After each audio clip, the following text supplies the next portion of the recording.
pembelajaran pada kurikulum merdeka.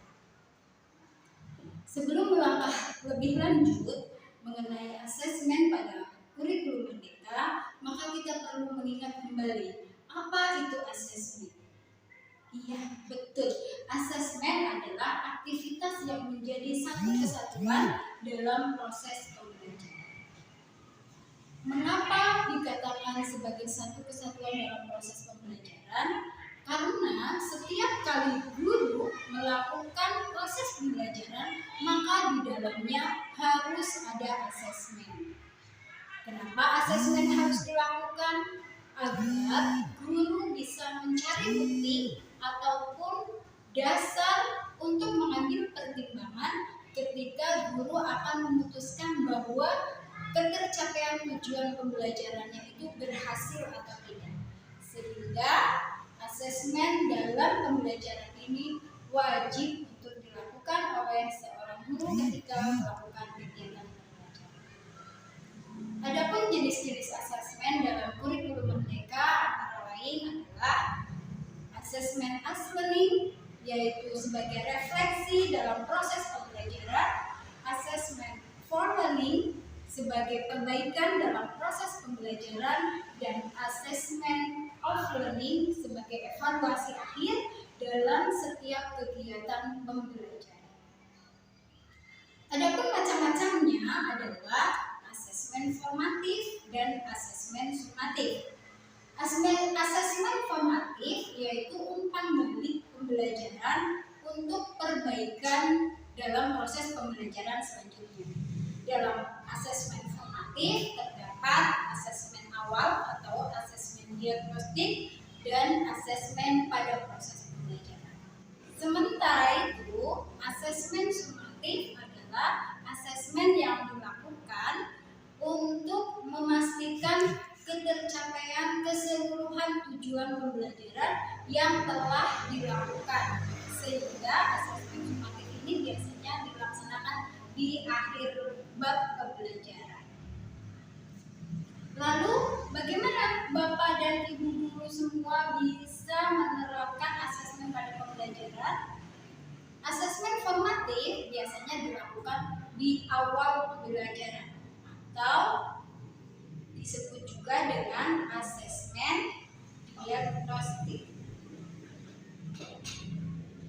Dalam asesmen diagnostik biasanya guru menyajikan pertanyaan awal yang berkaitan dengan topik atau pokok pembicaraan yang akan dipelajari bersama.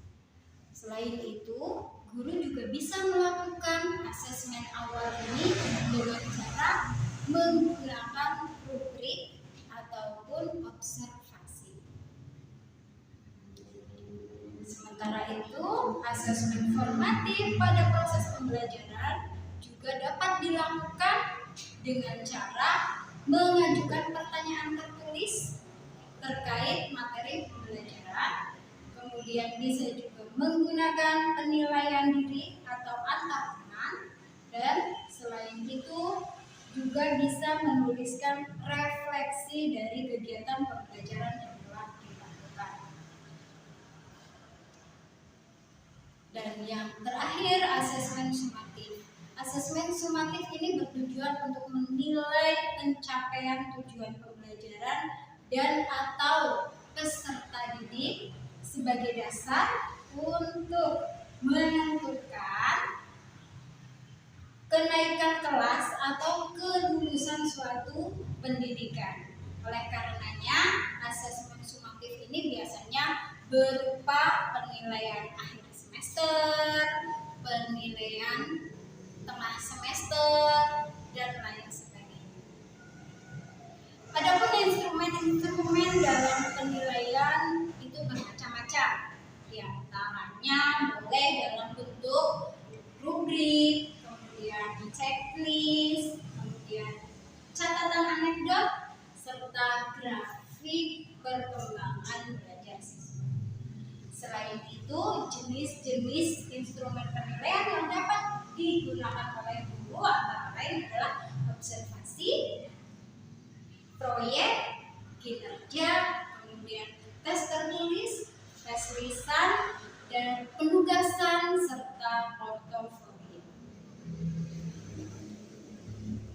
Ini adalah contoh dari penerapan asesmen pada pembelajaran. Ketika guru akan melakukan kegiatan pembelajaran, guru biasanya menyusun modul pembelajaran. Di dalam modul pembelajaran terdapat rincian kegiatan pembelajaran. Nah, dalam kegiatan pembelajaran tersebut, guru bisa melakukan asesmen. Misalnya, pada kegiatan awal,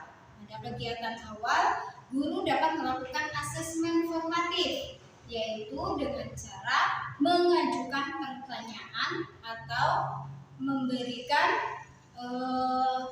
observasi mengenai materi yang akan dipelajari. Kemudian pada kegiatan inti guru bisa melakukan asesmen juga, yaitu dengan cara melakukan penilaian diri atau penilaian antar teman. Contohnya, ketika dalam kegiatan kelompok, satu kelompok sedang mempresentasikan hasilnya, maka kelompok yang lain bisa melakukan penilaian terhadap hasil presentasi kelompok tersebut. Kemudian di kegiatan akhir juga guru bisa melakukan asesmen formatif, yaitu dengan cara melakukan penilaian pengetahuan atau refleksi pembelajaran. Pada modul pembelajaran hanya ada satu tujuan capaian pembelajaran. Demikian uraian dari asesmen dalam kurikulum Merdeka. Mudah-mudahan bermanfaat. Kurang dan lebihnya mohon maaf dan terima kasih. Wassalamualaikum warahmatullahi wabarakatuh.